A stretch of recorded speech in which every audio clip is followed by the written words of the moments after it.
Hello, I'm the Resolute Cartographer, and this video covers the military-industrial complex's experiment in Huntersville, West Virginia, the consequent quarantine, and the place of WestTek Huntersville's work in the overall Pan-Immunity Virion Project.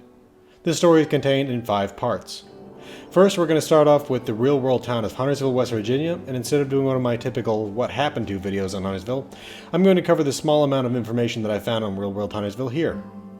After that, we're going to go into the events that occurred in and around Huntersville in the Fallout universe, as gleaned from notes, terminal entries, and holotape recordings. From there, we're going to expand into the overall Pan-Immunity Virion Project, or PvP, and the Forced Evolutionary Virus, or FEV, that the PvP created. This section will cover the West-Tek facilities in West Virginia and California, and include lore found in Fallout 76, along with other Fallout games and the Fallout Bible. This part will lay out the timeline of events in FEV experimentation. Due to how intertwined FEV experimentation is with the origins of the Brotherhood of Steel, this will also cover the late pre-war and early post-war days for the 2 groups of former U.S. Army soldiers that became the California and Appalachian branches of this organization. I will then share 3 suppositions that I have arrived at through exploring the lore in Fallout 76 that are not explicitly laid out. And last, we will go over content related to this lore that I'm hoping we can look forward to. This video will cover up to a couple months post-war, as this is what happened before the war and shortly after. This means I will not be covering the events that took place in the area for most of the 25 years between the war and our emergence from Vault 76. Let's get started on real-world Huntersville. In the real world, Huntersville, West Virginia is a small farming community in Pocahontas County, about 5 miles from the border with Virginia, and approximately 25 miles north-northeast of the Greenbrier Resort. Established in 1821 with a location surrounded by woods and lying on a stream, Huntersville has been a haven for hunters, trappers, and fishermen, leading to its name. In 1822, the first county courthouse of Pocahontas County was established in Huntersville before the county seat was moved to Marlinton in 1891. In a minor bit of Civil War history, the town's historical plaque says that Confederate General Robert E. Lee camped in the area in 1861. Though I can't say for sure, some additional research would put General Lee in the area sometime around mid-September 1861, near the time he took part in his first battle of the war, the Battle of Cheat Mountain, which ended in a Union victory. The local Huntersville Presbyterian Church, originally built in 1854 and improved in 1896, has been on the National Register of Historic Places since 1978, one of 1,037 such locations in the state of West Virginia to share that distinction. Though unincorporated, Huntersville is recognized as a census-designated place with a population counted at 73 in the 2010 census. In the Fallout universe, by March 2075, Huntersville was very much a similar small farming community surrounded by a forest. The small town had water quality problems, as for some time they'd been dependent on dirty well water. It was to their delight that they won a grant from the federal government to improve their water infrastructure. By June of 2075, the water recycling center and sewer lines had been installed, and lines were being run to the local farms. Huntersville was dealing with a depressed economy as much as the nation was, so it was to their great relief that the tech firm WestTek decided to open up a brand new state-of-the-art facility next door. The WestTek research facility was completed August 20th of 2075, leading to increased business for the town's restaurants and shops, where the lab's workers spent freely but remained tight-lipped on their work. In December, the farmers received a new injection of cash as WestTek began paying for testing rights on their land. Thanks to the improved economy in Huntersville, local resident Gail Myers decided to open a bakery, but this would mark the end of the run of apparent good luck for the small town. By February of 2076, the workers from WestTek had, without warning, stopped visiting Huntersville.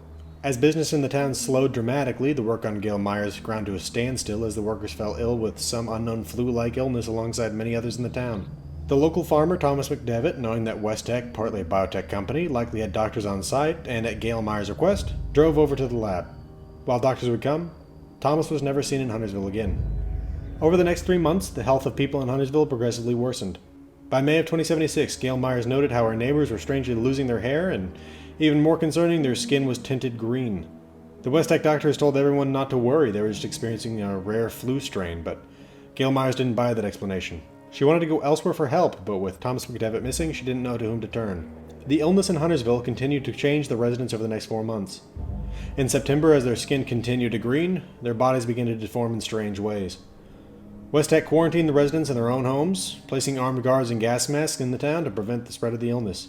Unable to know anything that was going on outside the walls of her small 2-story house, Gail Myers was shocked on the night of November 3rd, 2076, at the sounds she heard coming from the nearby Benchley house. She went outside the next day to ask the West-Tek guard what the cause of growling in the gunshot had been, but she found herself facing a soldier in a hazmat suit.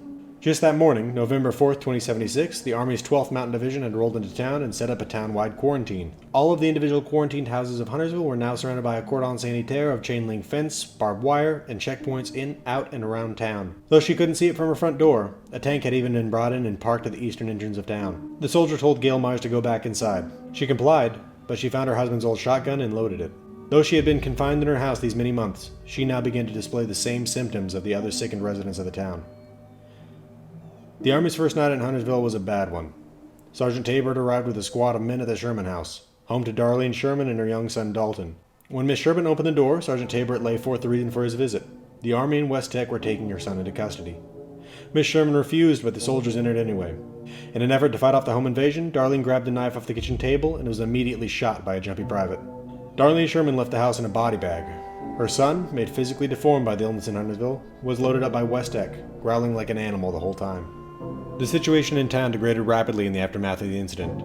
Now muscularly large, green, hairless, and communicating more in grunts and screams than English, the people of Huntersville started attacking the quarantine guards, busting down barricades and attempting to flee the town. Sergeant Jake Bianchi, duty officer of the Army forces in town, had never liked that they'd been placed under West-Tek's command when they arrived.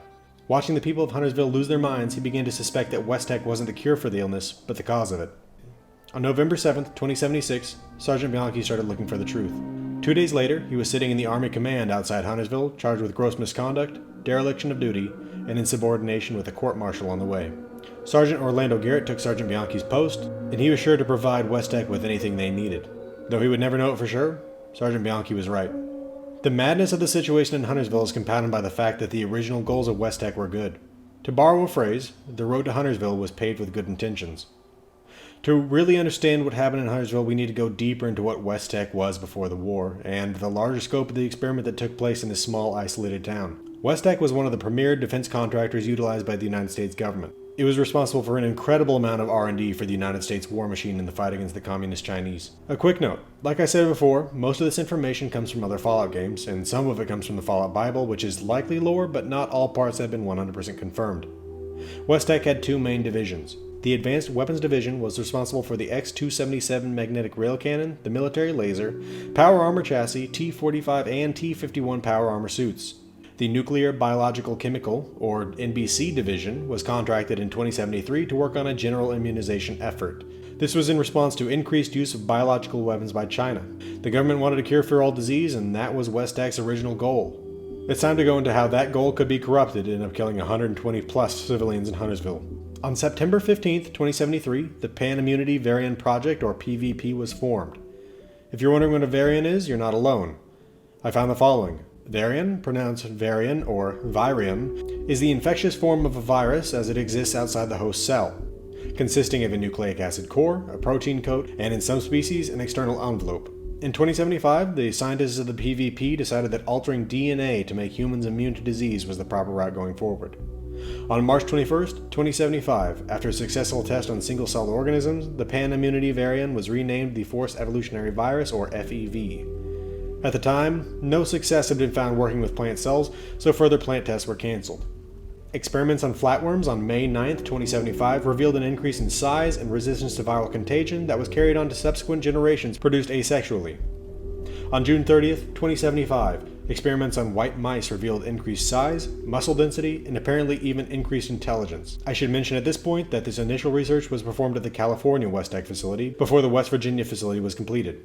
The Huntersville facility was completed August 20th of 2075, as FEV was really just coming into its own. The greenhouses housed within the Huntersville facility were out of date by the time it opened, as plant trials of PV were, as previously discussed, cancelled. The change in direction of PvP to FEV led Greenhouse Initiative Project Director Dr. Wilfred Dumont to scramble to find new jobs for the researchers that were originally slated for use in the PV project to create genetically modified crops to end world hunger. Yet another noble goal. Though they were told to empty their greenhouses, there is no documentation on exactly what the remaining Greenhouse Initiative scientists continue to work on, and the greenhouses are still full of crops. These crops are the standard mutated post-apocalyptic variety found throughout the wasteland. There are several potential reasons that these crops exist here, but I'll just list 3 possibilities, with the preface that the greenhouse is likely automated, meaning the crops within can have been growing since before the end of the PvP. The first possibility is that the scientists of the Greenhouse Initiative were actually let go before they could clean out the greenhouses, and these crops, originally unmutated, continued to grow at the site until they were subsequently mutated by the radiation of the bombs. A second possibility, similar to the first, is that additional experiments were being run in these greenhouses on unmutated crops that were, like the plants in the first possibility, subsequently mutated by the radiation. A third possibility is that these crops were created in their current mutated state by the remnants of the Greenhouse Initiative before the bombs. It could well be that Dr. Dumont continued on the GM crop project with a reduced staff or even alone, and that these crops were the result of that project. This possibility seems less likely though, as the crops in the lab would have to be engineered, and yet they appear identical to the crops outside that were created by the environment through what amounts to nearly random chance. This is a fun possibility to consider though. Back to animal testing in California though. On November 9, 2075, tests on 218 rabbits revealed, most interestingly, an increase in brain function within 3.2 seconds. They exhibited the expected increase in size, but for the first time, they also exhibited increased aggressiveness, especially among the males. Across the country in Huntersville in December 2075, as mentioned previously, WestTek began purchasing testing rights to local farms. I believe the reason these rights were purchased was not to run tests, but to cut the local farmers off from the market by keeping any Huntersville produce local, if they weren't simply paying the farmers not to work, which would again give them no crop to sell, and in both cases this would help isolate the town beyond just the remote geography. The isolation, though, had the unfortunate side effect for WestTek Huntersville of limiting talent acquisition. When a recruiter failed to entice Ella Ames, one of the few locally available and eminently qualified candidates, to join, his boss, the head of recruitment, threatened to fire him if he didn't track her down to her bunker and bring her on board. Back across the country, on January 3, 2076, due to concerns about espionage, the government sent a military team to monitor the experiments in the California West-Tek facility. That team included Captain Roger Maxson. On January 12, 2076, experimentation commenced on 53 raccoons, resulting in increased size, intelligence, and manual dexterity. After some of the raccoons escaped, those experiments ended and the raccoons were exterminated, with the exception of a pair of pairs that managed to get away. While the animals being tested in California were increasing in size, by February 2076, the experiment on the citizens of Huntersville began, meaning that human experimentation with FEV started in West Virginia before California. Field Test Site 3A, or Huntersville, had been primed for testing by the installation of the new water system the previous year. It's through this new water supply that the citizens of Huntersville were infected with the FEV. Dr. Elias Kahn, who headed the Huntersville experiment, had chlorine dioxide levels lowered in the local water supply to allow the FEV to fester. He believed that with an extended, low-dosage exposure to FEV, the people of Huntersville would transform more slowly, and perhaps avoid the rapid growth and aggression that were side effects in clinical exposure.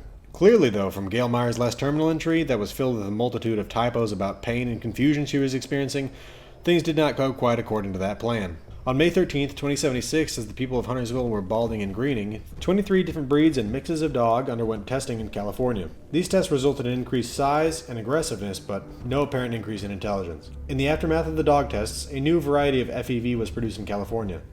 On October 4, 2076, a month after West-Tek Quarantine Huntersville, the California facility infected 15 chimpanzees with a new strain of FEV. The chimps were found to have an increase in size and aggressiveness, and despite attempts to create cancers with chemicals and radiation, the chimps remained unaffected. In Huntersville, as people began to fight and attempt escape in November 2076, WestTek added a pheromonic component to the water supply so they could track any of the escapees with dogs. This component created an odor in town that they feared would draw in curious outsiders, and as such the project was discontinued. Instead of recapture, the policy towards escapees changed to kill, and minefields were installed around Huntersville. I believe that by the end of 2076, the citizens of Huntersville were exclusively super mutants.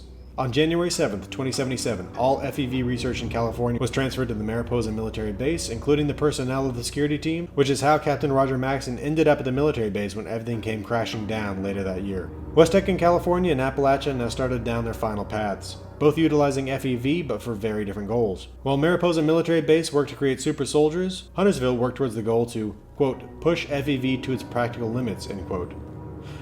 In simpler terms, Mariposa made super mutants, Huntersville made nightmares. This is not to say that Huntersville stopped studying their super mutants, but to the best I can tell, they didn't create more. Instead, they tested at least 53 of over 6,000 different strains of FEV on humans. While we don't know where they got all of their test subjects or the results of the first 47 strains, we do know that on January 13, 2077, subject AM48 was released from incubation. It had non-functioning lungs, and thus when removed from artificial respiration, it expired 12 minutes and 43 seconds later, but it was their most successful to date. On April 30, 2077, test subject AM49 died when contaminated FEV turned all of its organ tissue into retinal tissue. On May 3, 2077, a new project began in Huntersville. The creation of a new decontamination arch capable of cleaning off FEV. The technician in charge, Daryl Spielman, lamented his task as he was given fairly little to go on, as WestTek refused to release the chemical and organic makeup of FEV. 3 weeks later, on May 22, 2077, after 60 failures, technician Spielman started working towards a chemical that would completely neutralize FEV. On June 11, 2077, 5.5 weeks into his project, Spielman was ready to test his solution. He decided that the best method involved dumping FEV on his unaware, albeit hazmat-suited supervisor and waiting a full minute through his screaming and crying before dumping the newly formulated and effective neutralizing agent on his boss. Spielman spent the coming weeks culturing thousands of gallons of this agent not only to be used in the decontamination arches, but for dumping into the massive FEV vats on site should the location risk capture. On January 12, 2077, subject AM50 of the Advanced Mutations Program died 12 days after its release from incubation when his teeth grew too far into its own brain. On July 16, 2077, the technicians in Huntersville began to realize exactly how nasty a substance FEV is when, though non-acidic, it ate through the rubber O-rings in the vat feeder lines and began to seep out. Still on his supervisor's bad side, technician Spielman was sent in a hazmat suit to stand in ankle-deep FEV to mend the tanks and clean it up. A little over 2 weeks later, on August 2, 2077, technician Chadwell fell into one of the vats and drowned as FEV leaked through a hole in his hazmat suit. On September 5, 2077, test subject AM51, experiencing extreme pain since its creation, killed itself shortly after it was released from incubation. Things in Huntersville and the West-Tek facility were kept so secret from the outside world that even the nearby intelligence post at Sugar Grove didn't have clearance to maintain surveillance at the site, a point lamented by SIGINT analyst S. Glass to their supervisor on October 7, 2077. After months of this story being confined to Appalachia, we go back to California for a seminal event that occurred on October 10, 2077 at the Mariposa military base. Captain Roger Maxson and the other guards at Mariposa discovered that the FEV experiments on site were using human test subjects. Captain Maxson's superior officer, a colonel, was unable to contend with the horrors he witnessed and experienced a nervous breakdown. Maxson spent the coming days trying to keep the men under his command from executing the scientists wholesale at the site. On October 13, 2077, when Maxson was interrogating Chief Scientist Anderson, he lost control when Anderson insisted that he was just following orders and shot him. In Huntersville, October 14, 2077 was an auspicious day for the scientists of the Advanced Mutations Project when AM52 proved viable. The project had created its first entirely new organism, one that would eventually be called the Snallygaster by the locals. In Mariposa military base on October 15th, Maxson's colonel committed suicide. Over the coming days, he would interview the scientists at the base, and he was slowly coming to understand that while what they had done was monstrous, it had all been according to the orders of the government.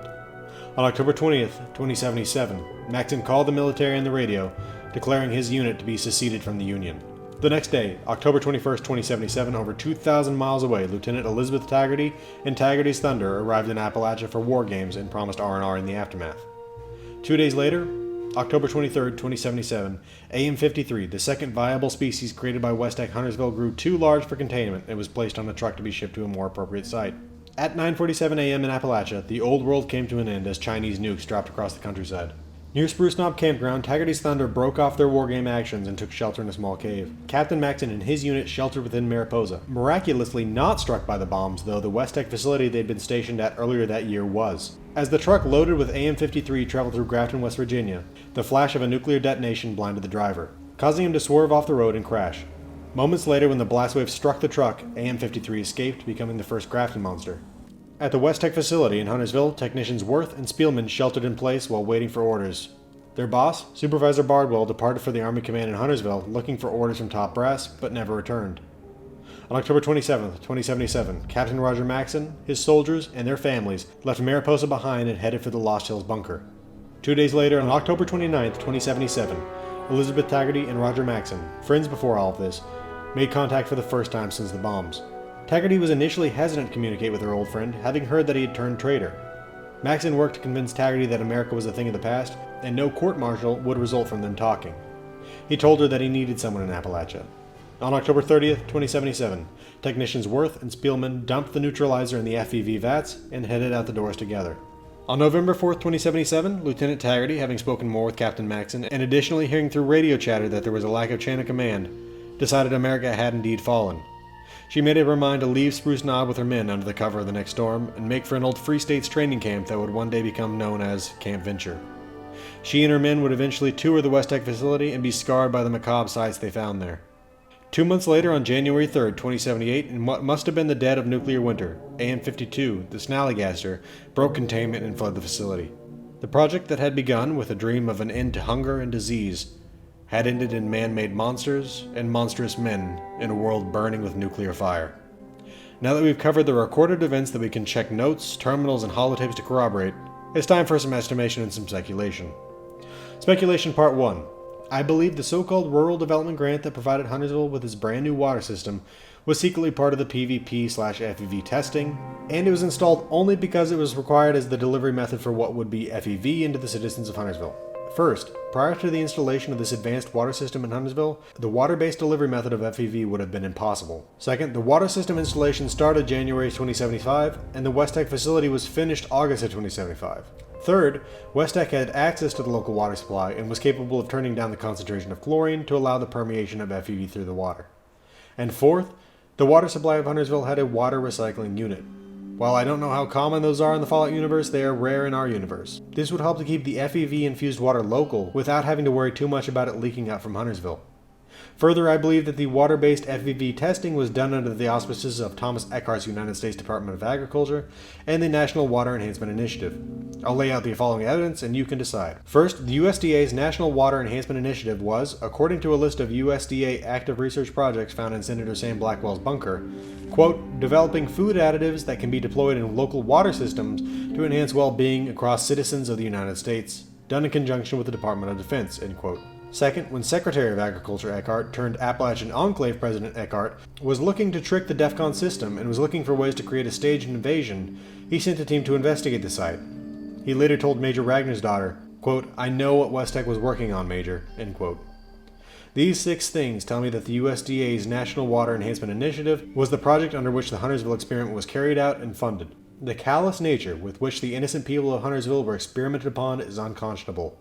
The fact that Huntersville was also the site of the first recorded human testing of FEV makes this all the more egregious. They had no idea of exactly what would happen to the people of Huntersville. Speculation part 2. This one is a bit more obscure, but I want to share it anyway because I thought it was interesting. Within Sugar Grove, there is a black site from which the Somnus Initiative was operated. The Somnus Initiative was a secret program to create sleeper agents within the American population. I believe that Gail Myers of Huntersville was one of these sleepers. I'll lay out the evidence and let you decide. First, underneath the bed in Gail Myers' bedroom is a key to cell W9-FZ, a cell located within the black site. Second, on the Somnus Initiative terminal there is a listing for a Somnus agent HGR-242. This agent is a woman who is said to overindulge in alcohol. Third, Gail Myers managed to remain human for quite some time as her neighbors were turning green, going bald, and being carted off to the West-Tek facility. Fourth, the Somnus Initiative tried whenever possible to utilize people without an immediate family. Gail Myers fits this description as a widow who lives alone. It seems to me to be logical that when the contagion is in the water supply, someone who imbibes more alcohol than the average person is likely not drinking as much plain water as everyone else. Potentially they're even sterilizing the virus in some of their drinks by mixing in alcohol. Again, there is no direct evidence that Gail Myers is Agent HGR-242, but I believe the circumstantial evidence fits. My final speculation here is that the Advanced Mutations program that created the Snallygaster Grafton monster didn't really end in Huntersville with the bombs, but continued for years within the walls of the Congressional Bunker as the Mutation Serums program. Once again, my evidence. First, as part of Senator Sam Blackwell's investigation of the Department of Agriculture, he learned that a large quantity of high-tech, military-grade biological equipment fit for human experimentation was being shipped into the Congressional Bunker. Second, the Department of Agriculture was invested in both the Congressional Bunker and the Huntersville site. Third, the Advanced Mutation Program and Mutation Serums Program both involved mutating humans in tests that in many cases caused the deaths of those test subjects. Fourth, when attempting to create a staged invasion to trick the automated DEFCON system controlling the automated silos, President Eckhart was able to reactivate the FEV at the Huntersville site. The fact that the Enclave reactivated the site tells me they had access to FEV within the bunker.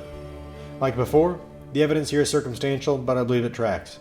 The Mutation Serums Program sought to harness mutations to make humans more than we are. Altered strains of FEV were likely involved in the process of applying desired mutations to the user. Given the level of USDA involvement in both sides, it seems likely to me that provisions were made to carry the project within the bunker should the war break out. When the war did in fact break out, there were suddenly masses of people exposed to radiation and suffering mutations. These mutations were sought out and their essence extracted for use in serums, but these mutations would have been nearly non-existent pre-war. Before the war, mutations had to be created by science. After the war, mutations instead had to be harvested and perfected by science. Creating creatures like the Snallygaster and Grafton monster were no longer necessary. Thus, the project changed course to purify beneficial mutation. But that ends my suppositions. I'm now going to feature one of the more intriguing sites in Appalachia as it relates directly to the quarantine of Huntersville, the Investigator's Cabin. The cabin is found on a mountain not far from Huntersville, and before the war was home to BAD-TFL agent Curtis Wilson. Agent Wilson came to Appalachia for his agency to investigate the Free States, but when he started his investigation, he began to uncover the conspiracies of the American government against its own people. He left the BAD-TFL to investigate not separatists, but the government from which they had separated. Though he departed his Appalachian cabin sometime between the nuclear war and when his scorched plague ravaged Appalachia, his investigation list can be found on his computer in his cabin. His investigations cover the mysterious Guidestones, the Mothman Cult, the Atlas Observatory, the Huntersville Quarantine, domestic bugs, and the mysterious signal. I very much hope that someday soon Agent Curtis Wilson will return to Appalachia and resume those investigations. That should just about do it though. We've covered the road that ran from the initiation of the Pan-Immunity Virion Project as a scientific research project to create a panacea, to the program's horrific outcomes in California and West Virginia. We've covered the events on the ground in Huntersville. We've covered the foundational days of the Brotherhood of Steel, and last of all, we've covered my suppositions on the lore we found in Appalachia. This has been the Irresolute Cartographer. If you enjoyed this video and you want to see more, hit the subscribe button. If you liked it, hit the like button. If you have any comments or questions, leave them for me and I'll try to get back to you. Thanks for watching, and I'll see you again next time.